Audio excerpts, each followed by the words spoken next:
Hello and welcome. You're listening to Start Again with Shauna Lee, the place where you will be reminded that it's never too late and you're never too old to do the damn thing. So stick around if you're ready to vibe higher and be inspired to chase your dreams. Together, we will uncover your soul's truest desires. Now, if you're ready, let's get started.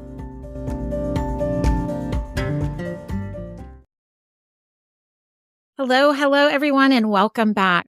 And listen, we are talking to another guy today. I am introducing you to Paul Trammell, who is the author of many titles, which we will talk about. He's a sailor and a podcast host. I cannot wait to dive into this conversation. Paul, thank you so much for being here. Thanks for having me on. Absolutely. So I love to give my guests an opportunity to just dive right into with a quick bio. Tell us, where you are in the world and what you do. Specifically, I love to hear how you've embraced this idea of starting again. Yeah, sure. I am living a new life now. I kind of almost like being not religiously, but born again. I quit drinking. That's how this all started. I quit drinking in 2015 and quit smoking pot a year later. And I needed a new life. I needed to step away from all that. And it ended up being sailing. I was basically just looking for substitutes. Like what can I do that's fun and exciting? Because it's kind of in the beginning of sobriety, it's kind of boring. All your hobbies are gone. All the things you used to do are suddenly gone, and you find yourself at home on Friday and Saturday nights. Just golly, I need something. I'm missing a whole lot right now. So I started sailing, and I loved it. I fell in love with it big time. And at the same time in my life, I started writing, and I came to realize, okay, the hardest part about trying to live on a sailboat nomadically is how do you make money? Well, all of a sudden my books started selling, and I thought, well, this is it. This is what I'm going to do. And some of my favorite books were by sailors who were sailing and writing books about sailing. So that's what I wanted to do. That was my dream. I want to sail to interesting places and write books about them, write books about sailing and the adventures and the places I've been to. And that's what I've been doing for the past 5 or 6 years, just sailing full time. Right now I'm in Panama. I'm in Bocas del Toro, Panama. I'm from Florida, but I don't live anywhere anymore besides my boat. I don't have a house. I don't own anything that's not with me right now on the boat. So my address, my official IRS is my sister's house. I don't live there at all. Well, tell us a little bit about your podcast. Okay. I have been running Offshore Sailing and Cruising with Paul Trammell for 3 years. And I interview other sailors for the most part and just talk about adventures and talk about anything that other sailors can learn from their experiences and their adventures, and sometimes from their mishaps and sometimes from their successes. And sometimes it's just because somebody's been somewhere interesting and I want to talk about Greenland or Nova Scotia or Tahiti or wherever they've been. And other times it's because they lost their boat, their boat sank or something, and I want to talk about why and how other people can avoid that. And then after 3 years of doing that, I'm still doing it, and the podcast has been a success. But after 3 years, I've decided that I want to interview other people as well. And so I just started a new one, and it's called Chasers and Eccentrics. And the idea behind that one is to interview people. Yeah, I want to interview people who have chased a dream and done something interesting with their lives, designed their own lives, not lived the standard life that was prescribed to them by society or their parents. And so that one's underway. I'm going to post, I was just editing the very first episode right before this interview. So that's coming up. I love that. It really speaks to a lot of the similar stories that I'm highlighting on this podcast, which is people starting something new, sometimes later in life when you feel like maybe it's too late, maybe I'm too old to do this thing that's been calling to me in the back of my mind. And we are highlighting those stories about people who've done just that and chosen to start something new and start again. So I love it. It sounds Excellent. like you're doing some of the same stuff. A similar idea, I guess. Yeah. Well, so when you look at your story and kind of the path you took to get where you are now, what do you think inspires you most about it? Let's see. What inspires me about my own story? I think it's all about being able to look at yourself from outside the box and say to yourself, I want something different. The way things are right now is not ideal, and I want something different. And it might be because the way things are not ideal, or it might be because you realize you're going in a direction that somebody else prescribed for you. Maybe even just society. Maybe you're just going down the road that everybody on television is doing, or everybody on social media or whatever. And you never really sat down and thought about, what do I really want? What do I love to do? What's going to make me happy? Because you don't have to have any sort of standard life. There's all different kinds of ways to live your life. And that's what I did. I decided, I lived in a house for a long time. I never had a standard life, though. I was a musician for 20 years, and that's all I wanted to do was perform. And I never had a family. I've never been married. I've had a whole bunch of different jobs, but I've never had a real career. I just wanted to be a musician. I wanted to be a rock star. I chased that dream for a long time. And it was fun. Those are great memories. But at some point, I came to realize, okay, this is a very self-destructive path, and the dream's kind of over. You're not going to ever be big time. The dream faded, and a new one started. And I saw that new dream, and I thought, this is it. This is what I'm going to be. Yeah, I'm not going to be a musician anymore. I'm going to be a writer and a sailor. And I tell you what, it really has been a success as far as making me happy. I came to realize that all the things that I did in life that made me happy were either some sort of adventure or creativity or being outside in nature, or all three. And that's what my whole life is now. I live in nature. I'm surrounded by it. I'm in a boat. I'm in a sailboat. Living at anchor. I'm not in a marina. I'm not attached to land. I'm at anchor. It's surrounded by islands, surrounded by water and islands and other sailboats. So I'm directly in nature. I'm nomadic. I'm creative. And every day is an adventure. If you're sitting here on the boat at any moment and you think to yourself, yeah, I just haven't had enough adventure today. All you have to do is put on a mask and go jump in the water, or hop in the dinghy and grab a mask and snorkel and fins or a surfboard or fishing rod and go somewhere. It's all around us out here waiting for us. So I thought about the things that made me happy, and then I designed a life so that I could do those things. Around it. Yeah. Well, and you're hitting on three things that we circle back around to a lot here, and that is creativity, nature, and what actually makes you happy. And I think this idea of success, it isn't about how much money you're making or the car you drive or the house you live in. It's about how happy you are, and your fulfillment in your life is really how we should be measuring success. I couldn't agree more. We need enough money to survive and keep up our whatever life we're living. But anytime you're chasing numbers in life, you're kind of going down the wrong road, in my opinion. If numbers in the bank account are what's important to you, then you need to reevaluate. What's important is having enough money to buy food and pay the bills and stay alive. But what's more important is living a life that makes you happy. I'm here living I'm below the poverty level as far as how much money I make, but I make enough to get by and to support this lifestyle, and I'm happy every day. I don't need more than this. I've figured out what I need and what I don't need, and how I can be happy. And I guess I'm always figuring those things out, but I make a point to try to figure them out instead of just. Well, and I think it can change, right? This is what I tell people all the time. You can always change your mind. So what makes you happy today may not be what makes you happy 2 weeks from now or 2 years from now. And that's okay, as long as you know what it is. And that's what you're finding in your life. Yeah, absolutely. Yeah, my life changes dramatically every now and then. I've been through various very dramatic changes. There's no need to ever stay the course just for the sake of staying the course. I think George Bush taught us that lesson when he coined the phrase, stay the course. There's no need to just stay the course for the sake of staying the course. It's more important to constantly make the right decision whenever presented with an option.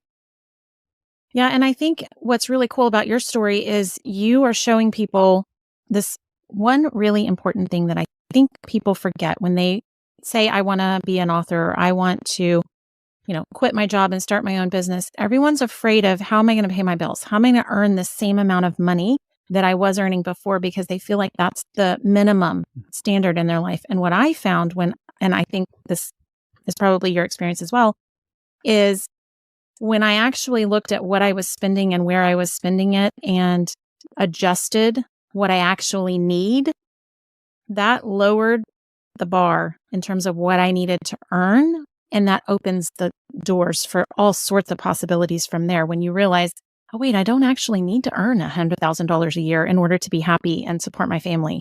And I think Mhm. that's something that probably doesn't get highlighted enough in entrepreneurship.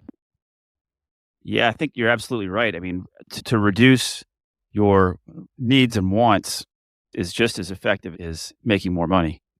And it's actually a better thing to do because you don't ever want to be making money just to supply an artificial desire. You know, the less things, material things you desire, the happier you're going to be in the end. And judging, and it's never good to judge yourself based on a number, whatever that Yeah. may be. And, and we're talking about money right now, but there's other numbers you can judge yourself on, and it's never really a good idea. Oh, for sure. And I mean, listen, a lot of women do this with our weight, and those are the numbers we pay the most attention to more than the money in our bank account. And I think you're right. It's never good to judge ourselves based on numbers. So, one of the things we talk about a lot on this show is our lessons that we learn throughout this journey called life. And what I've noticed when I look back at a series of lessons is there's usually a pattern. And so, one of the things I like to ask my guests is when you look back on your journey, what's the common theme in each of your lessons? The common theme in each of my lessons. So we're talking about lessons that I've learned in life. I think, one common theme that comes to mind right away is health. My own Mm, personal health. The big lesson that I learned in 2015 was that I was destroying my health for no good reason through alcohol and drug use. That's basically an artificial desire, alcoholism, drug use. It's an artificial desire that has happened to you for whatever reason it's happened, but it's not a real desire. You don't actually get happy when you do drugs. You do in the very beginning. I mean, it's just the same with cigarettes or alcohol or pot or any of them. And I'm basically talking about addictive behavior here. This doesn't necessarily apply to 100% of people, but the first time you have a it's really cigarette, for true. instance, the first time you have a cigarette, cigarettes, it does apply to everybody. They're a totally worthless drug. The first one feels good. You get a buzz. Within weeks of starting the habit, you're no longer getting a buzz from the cigarettes. You're simply getting normal. You're going from worse than normal to normal. And then as it gets even deeper and deeper, you're going from really sick to not quite as sick, but still sick. And it's the same with alcoholism or, I was a chronic pot smoker too. When I say chronic, all day, every day, you're not getting high anymore. You're just satisfying a need that you've created and you have to pay for it. You're going to you'd be happier. I'm happier without by far. But I don't smoke weed at all anymore, and I'm happy with that. Now, I'm not talking about somebody who dabbles in weed once a week or a month or whatever. I'm talking about like chronic everyday smoking. Um, you're definitely satisfying an artificial desire, and you're ruining your health, and you're spending money on it. So that's definitely a theme in my decision making and changes in my life. I've also discovered that my body functions on a high level if I do yoga every morning. Mm, Now, I maintain an athletic lifestyle. I live on the boat, I free dive, I spearfish, I sail, and I surf. And I surf waves of consequence, and I'm over 50. I wouldn't be able to do that if I wasn't doing yoga. So that's another health-based theme in my decision, my life changes and decisions. I hope I'm answering your question. you are, and I love it. And we haven't talked a whole lot about addiction on this show, but I have some sometimes unpopular opinions about addiction because I have often said to people, it doesn't matter what the thing is. We can be talking about sex, drugs, alcohol, whatever. It's what's underneath that. People want to say, oh, he's an alcoholic and it's hereditary and that's the thing, that's the problem. And I'm like, no, that what caused the alcoholism, what caused him to reach out and numb his feelings with whatever the things are, that's the problem, that underlying thing. And it's kind of Mhm. unpopular. People want to just point to the symptom. And I'm like, the symptom is not the problem. Yeah, I mean, you're right. And they have both sides have a point in that debate because there's definitely a genetic potential to be genetically predisposed to alcoholism. But that doesn't mean you're born an alcoholic. That means you've got a better chance of becoming one biologically. But you're not going to unless unless you have a reason to want to get drunk every day. And the underlying problem is what you have to figure out. And that's something I still wonder about it myself. I mean, I'm able to stay sober. I'm 8 years sober now. But I don't know I still don't know why I wanted to be intoxicated all day, every day. What am I running from? What am I trying to hide from? Well, I still don't know the answer to that question, and I would like to find out. my unpopular opinion is it all comes down to these underlying emotions that we're running away from. And I suspect the answer is that you've found the solution in your healthier alternatives, right? You found a way Mhm. to connect back to yourself, probably process. Listen, all that physical activity that you're talking about, you're releasing energy when you do those things. And yoga is, I mean, amazing because it lets us move energy out of our bodies. And not only is it like, yes, it's good for our flexibility and our strength and all of this as we age, but yoga's got a mindfulness aspect to it, which connects our mind and our bodies and our hearts and our spirits. And I think that's what draws people to it because it's a very healing practice, even if you think you're just moving your body to get stronger and more flexible. Yeah, you're right. It is a mind body exercise for sure. And as you were saying that, I was sort of answering my own question about my issues. Yeah, definitely. One of the things I was trying to escape from was the fact that I lived cut off from nature. Mhm. And that to me, that just means in a house with a road outside and telephone poles, and there's houses all around me and a town all around me. And there's no real nature. There might be birds in the trees, but there's no like healthy, real ecosystem around me. There is right now. Like the ocean is the world's biggest wilderness area, and I'm always on it now. Yeah, and I think, human beings are built on connection. So we're supposed to be connected to one another, but also connected to Earth. And I think a lot of our current modern day society is focused on this disconnection from Earth. And so that's, I think, why people are being drawn to nature. Love to go camping or Hmm. I love to whatever the thing is that it's because you're outside and you're being connected back to Mother Earth that I think is the connection that we're desiring. So that connection piece you solved by living on a boat. Yeah, definitely. It is the sort of life that I always kind of desired. I always had like dreams of living in the woods. I always thought that it would someday I would live in the woods, in a forest, in the mountains, or maybe even a jungle. Um, but this is it. This is it. It's the ocean. I mean, that's what I found that I was able to do. You can live out here on a boat. You don't have to own land.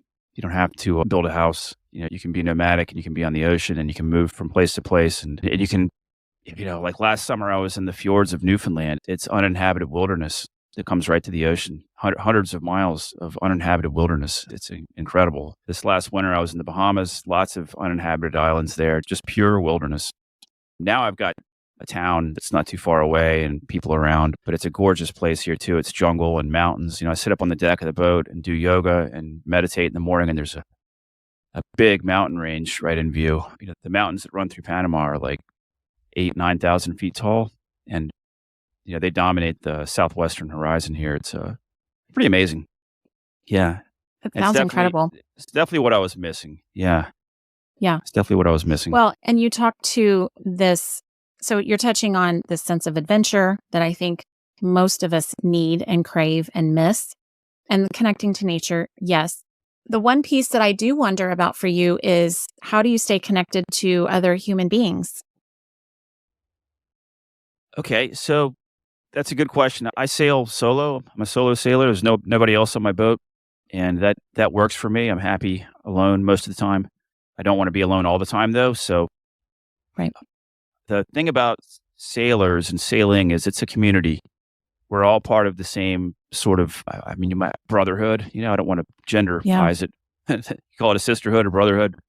Yeah. You Yeah. can take your you can we all kind of anchor in the same areas. There's usually someone else anchored in the same place I am. It's a rare that I'm anchored all by myself.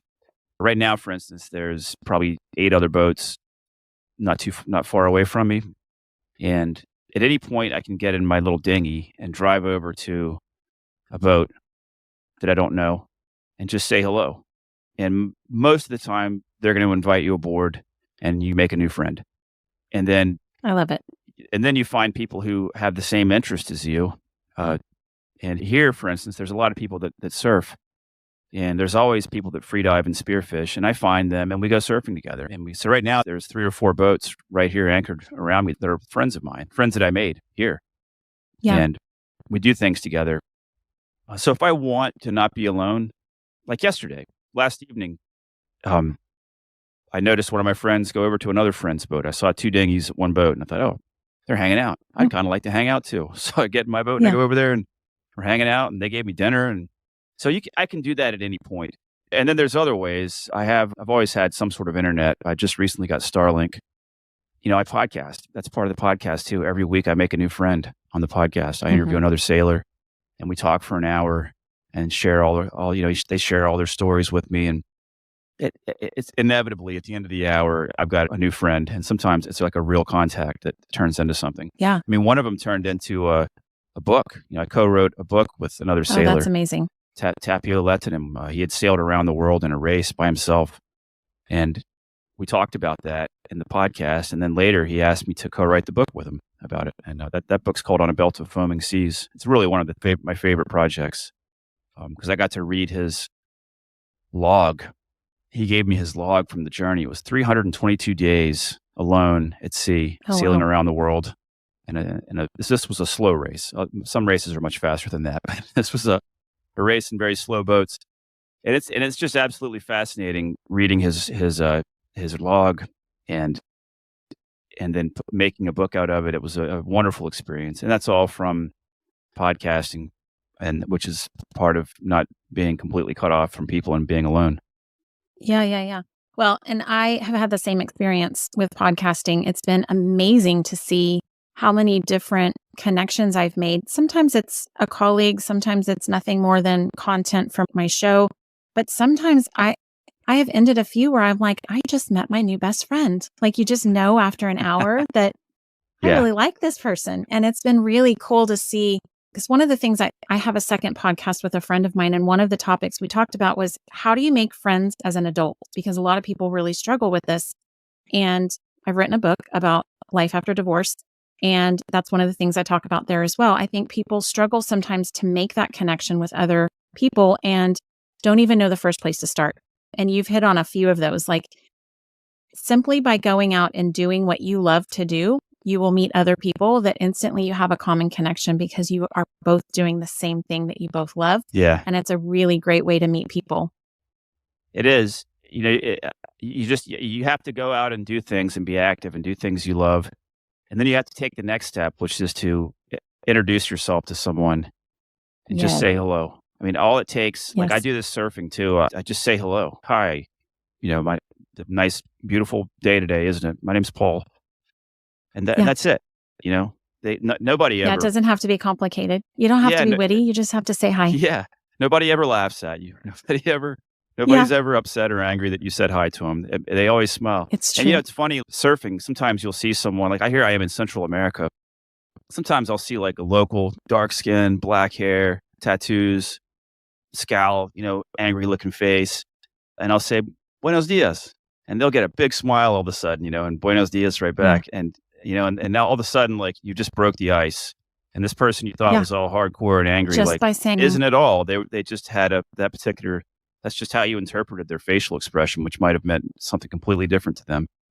And and I also think that sometimes I like to remind myself, you never know what the other person is going through. So they could have the scowl on their face because something terrible just happened in their world, or they're having a bad day, and all it took to turn it around was you saying hello or good morning and smiling at them. Yeah, exactly. And, and then, like I said earlier, with the other boats around me, this is how it happened for me. When I first started doing this, sailing, living on a boat, I arrived in the Bahamas on this boat, on my first journey on this boat, brand new to the game. I didn't know how any of the systems with social systems worked. And this older guy comes over to my boat in his dinghy and says hello. And I was like, wow, here's a stranger coming over to say hello to me. This is so odd. Like this, like that doesn't Yeah. happen like when you're at home in your house. Like No. it's rare that like it used to, like neighbors it used to be more common. But in today's Yeah. world, we drive our cars into our garages and we're home and that's Yep. it. In the old style, you would park your car outside and you might sit on your front porch in the evening and wave at your neighbors and they might walk over and say hello. Like I've lived in communities like that actually. But on a boat, that's how we are. We just talk to each other. So anyway, this guy came over. I thought to myself, what am I supposed to do? I should invite him aboard. So I invite the guy aboard and he just tells me his story. He's a solo sailor. He sailed to the Bahamas from Florida. He hit some rough weather. He got banged around. He had some stories. And then he left. And as he left, I said to myself that I want to be like that guy. That's who I'm going to be.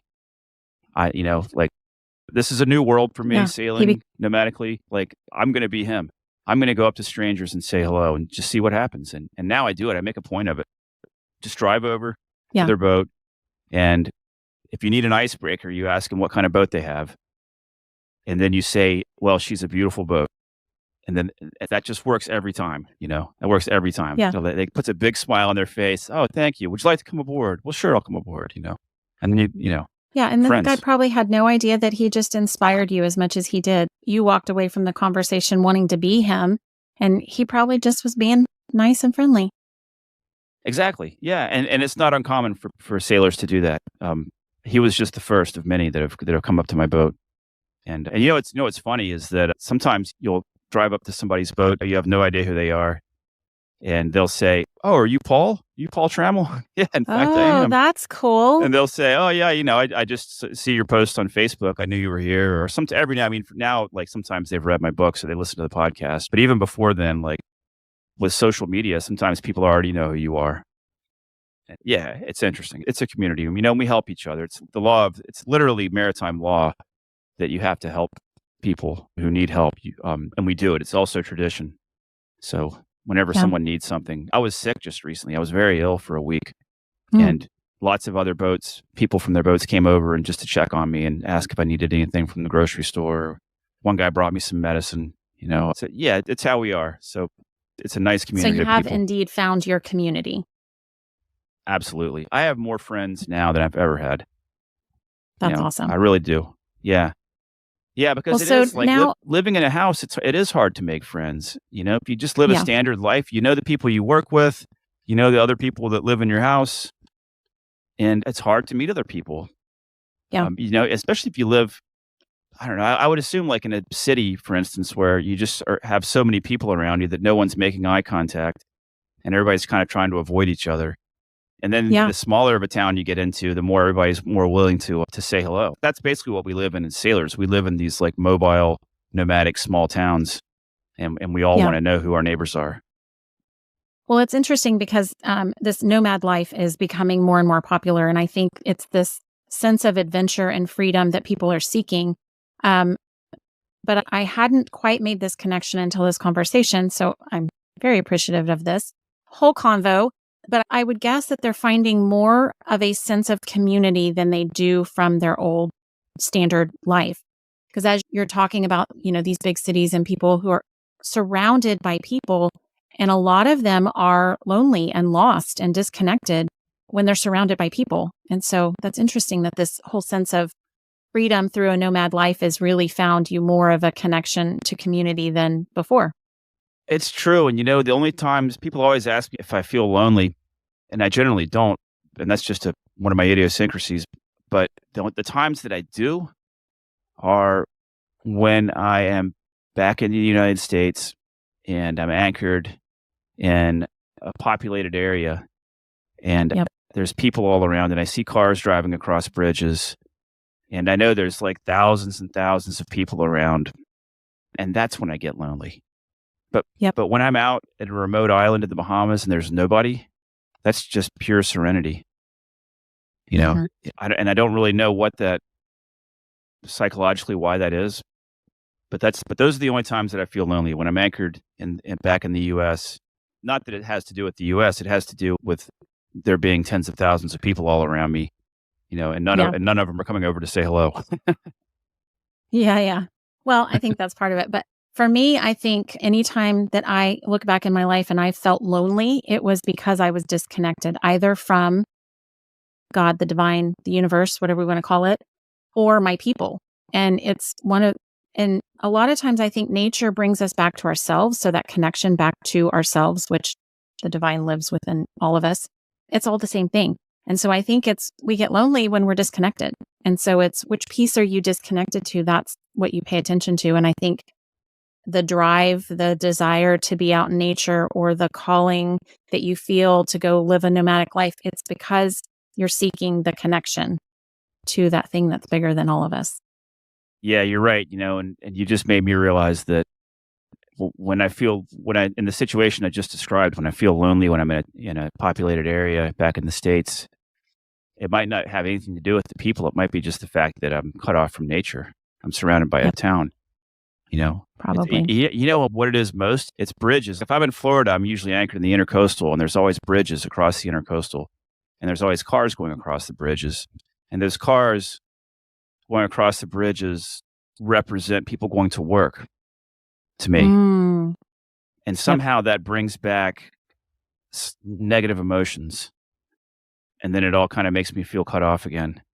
It might have something to do with being cut from nature because when I'm in a natural area like Newfoundland or the Bahamas, when there's no one around, I feel just a wonderful, beautiful serenity that you can't get anywhere else. And that's one of Mhm. the reasons I live this life. One of the reasons I love living on a sailboat is I can go find that. You can't, it's really Yeah. hard to find. It's really hard to find anywhere where you're on land, especially when you're just completely surrounded by nature and no Well, civilization. yeah, and I think this is talking to how different people are. So for me, that serenity that you're describing, I connect with that during meditation. So I literally could be anywhere. It doesn't matter where I am. If I'm meditating, I am connected to that thing that you're describing, that inner peace, that serenity. But there are times when, and I'm pretty much a city girl, but I think it's because I like the people, the connection to people. But when I feel disconnected from earth, for me, just going out and sitting in my backyard, putting my feet on the ground, sometimes is enough for me to do it, to connect back. And I think that just talks to how what works for one person doesn't work for another. And it doesn't really matter. As long as you know what the thing is for you and you make that a priority, that's what matters. Yeah. And what you've just described is that we're both seeking the same thing, but you Yep. find it it's a matter of degree or matter of amount. You can find it without having to go to the extremes that I have to go to find it. That's a great skill. If you can meditate and find the same serenity that I have to travel 1,000 miles on my sailboat to find, that's a blessing. That's an absolute blessing. And and Yeah. and I that's never thought of it that way, but yes, I suppose. yeah, it is. And I would venture to say that you probably don't have addiction problems either. Then, am I right about that? Well, I would like to think I don't, but I do drink a lot of alcohol. Okay. Okay. Well, what I was going to say is that when it comes to drugs and alcohol with me, I needed a lot to find the feeling I was looking for, whereas somebody else might be able to sit down with friends and have one drink and no weed and get the same satisfaction that I would get from 10 beers and a joint. It's like I need to push everything to the limit. Like some people, for instance, have a great time at the beach, just wading out into the water maybe and sloshing around a little bit. Whereas I have to Yeah, go to yeah. the beach and I got to find like big, scary waves and try to surf them and put my life in danger. You know, and someone Yeah. else is having just as much fun, like laying in the sand, not in any Yep. danger at all. It's, That's me. I'm like, just put my feet in the sand with a good book and yep. maybe a cocktail. And yeah, I'm good. I'm good. Yeah. Okay, so one of the questions that I like to ask all of my guests is if you were to look back to the younger you, knowing everything you know now, what advice would you give him? I would say avoid the alcohol and the weed and the Mm, drugs they really are worthless in my life, and they just caused problem after problem, and they basically just delayed all the good things. Mhm. Like now I'm living the good life. I quit drinking at 44, and I could have probably achieved a lot of things. I could have achieved a lot of goals. Every goal I went after, I probably could have achieved if I hadn't been partying so much. Like I wanted to be a musician, and I was. I wanted to be like a big time musician. I was never big time. I Yeah. was small Yeah. time. But if I hadn't have been drinking so damn much and getting high all the time, I probably could have achieved that. And there was a time when I wanted to be. I was a mountain bike racer, for instance, once, and I just Oh, wanted to be better and better, and I wanted to, push that as far as I could. And I never got past the amateur category. And I look back on, I think, well, yeah, how can you expect to be any more than an amateur athlete when you're drinking and smoking weed the night before the race? Like, you're not even taking it that seriously. Anyway, that's what I would say for my life. That the one piece of advice I would give myself is just stay away from the drugs and alcohol. You're not going to benefit from them. They just cause trouble. I yeah. had to Well, quit chewing tobacco. I had to quit smoking cigarettes. I had to quit alcohol, and I had to quit weed. Luckily, I was smart enough to stay away from things like cocaine and pills, and the yeah. harder drugs. But Well, I don't know. I try not to have any regrets in my life. And listen, there's plenty of opportunities that I could be regretting some things or a lot of things. But I know from those experiences came the knowledge and wisdom I needed in order to do the next thing better. So I try not to have regrets. But yeah, sometimes I I want to go agree with back to that. the younger me and give her some shortcuts, Let me save you some pain, girlfriend. But Yeah, here we are. exactly. I mean, I regret nothing. But if I was to go back and, taking your question Yeah. literally, that's what I would have said. But no, I don't Yeah. regret anything because one of the great satisfactions in my life now is the fact that I've written 2 books about how to get sober, and I know that they've helped thousands of people get sober. For sure. And that's the best thing I've done in my life. If I were to die right now and be judged, that would be like my saving grace. I love it. Yeah, and I think also, those painful experiences, it gives us the ability to appreciate the good shit that comes next because you have something to compare it to as well. So there's value in the hard stuff because then the good stuff feels even better. Yeah, yeah, and living on a boat, you're reminded of that daily. Some days are beautiful, and then you'll have a couple of days where it's just rainy and windy all day, and the boat's rocking, and there's just movement and noise and ching. It's all day Oh, long, no. No, no, That's thank very you. common. Yeah, I mean, that's very common. But then the next day, when it's calm and there's no wind or just a little bit enough little breeze to be cool, but the water's calm and the sun's out and you can see the bottom and there's fish and you can hear some parrots fly by and you see the green trees in the jungle and you see the mountains. You're just like, my God, this is the most beautiful thing in the whole world. And part of that is because of Yeah. the contrast to yesterday. If yesterday was just as good and every day, then you'd forget about you wouldn't appreciate that. Yep. So yeah, we're reminded of that in extremes, especially if you sail like for a week at a time. If you do a long passage, try to sail for 1,000 miles, for instance, you might be terrified and miserable for a day or two. That's not uncommon. And then you'll have a beautiful day where it's the most wonderful thing in the world. Yeah, we are reminded of that concept of, it's the contrast that allows you to appreciate the good things. Yep. It's true. Well, so when you look forward to future goals or plans, what do you now believe is possible for your own life? You know, what I believe is possible is that I am going to be able to perpetuate this lifestyle for as long as I want by writing books. People are buying my books now, and I'm able to make a living writing. It's an absolute dream. It's an absolute dream come true, and it was a long shot in the beginning. When I told my family I'm going to sell my house and buy a sailboat, and I'm going to be an author. Yep. At the time I told them that I had 3 books that were published and selling, so it wasn't like a total shot in the dark. But you're taking a big risk when you do that, and Yeah. but I now see that it's not only possible but likely that it's going to work, and I'm going to be able to continue living this life as long as I want, and continue to maintain and upgrade my sailboat, and that's all I need. I don't need Yeah. I don't need I don't need a car at all. I don't know. Not Yeah. only do I not need a fancy car, I don't need a car. Yeah. I need a dinghy. I need a little boat with an outboard motor, which is kind of like a car, but it's much less expensive. And yeah, I don't need much. I need a couple of surfboards, a sailboat, a dinghy, my computer, Starlink, Yeah. spearfishing gear, and that's basically it. Food. Yeah. Well, and listen, I probably have some people listening who want to write a first book and they have a book calling to them. What would you tell them? Yeah, I would say dedicate a little bit of time every day and believe in yourself and sit down and get to work. Don't wait for inspiration. Treat it like a job. Yes. Like it's time to Yep. sit down and get to work. One of the hardest things about writing a book is clicking on the little word icon on your computer. It's like you turn the computer on and you Yes. think, well, I'm going to check my email first. Let me see. Oh, I had this other idea. I have a little idea I want to look at. Let me see. Hold on. I'm going to shop a little bit. I'm going to look at Yep. and that little word icon is staring at you from the bottom of your computer the whole time. And all you got, and then you think, yeah, I'll write. And then you think, well, wait a minute. What am I going to write? I don't know where the story goes. It's like just open Yep. Word and Yep. get to Yep. work. You got to Yep. treat it like a job, like a part-time job. And if you commit to that, it gets easier and it becomes habit. And then it's not a big deal to open Word. You just do it every day and you write. Yeah. And then the other piece of advice I would say is when you're finished writing your book, you're like, consider that you finished writing your first draft. That's your first draft. Now you got to spend a lot of time editing it.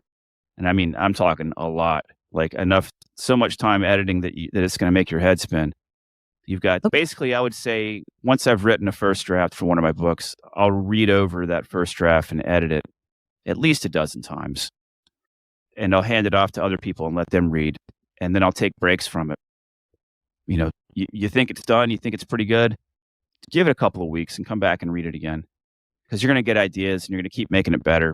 And you don't want to go Yep. through all that and publish something unless it's the very best you could do. Yeah, those are my two pieces of advice.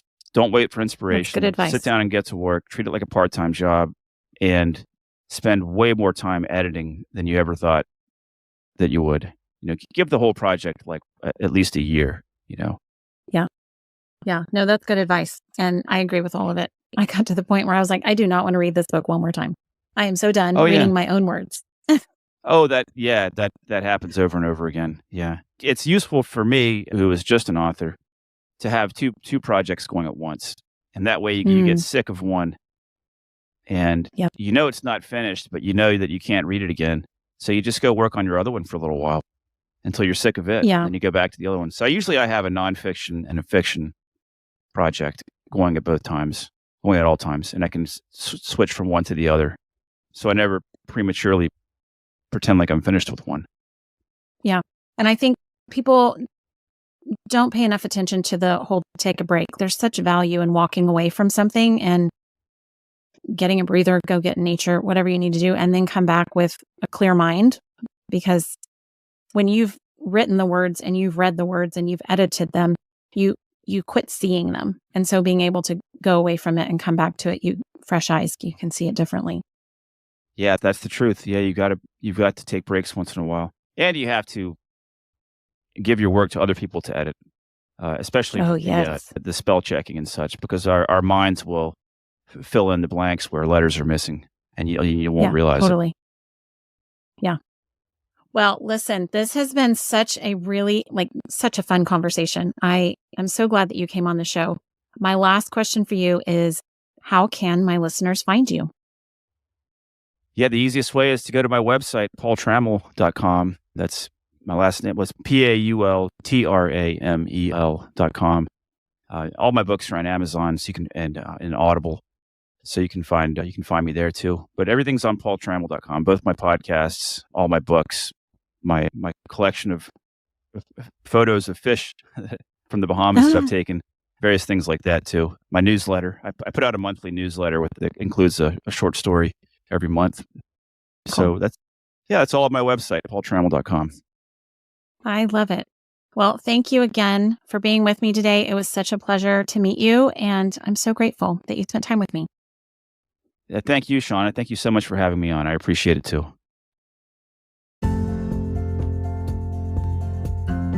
Did you like this episode, or did you love it? Inquiring minds want to know. The best way to support this show is to subscribe and leave a review. I can't wait to hear what you have to say. Thank you so much for listening. Until next time.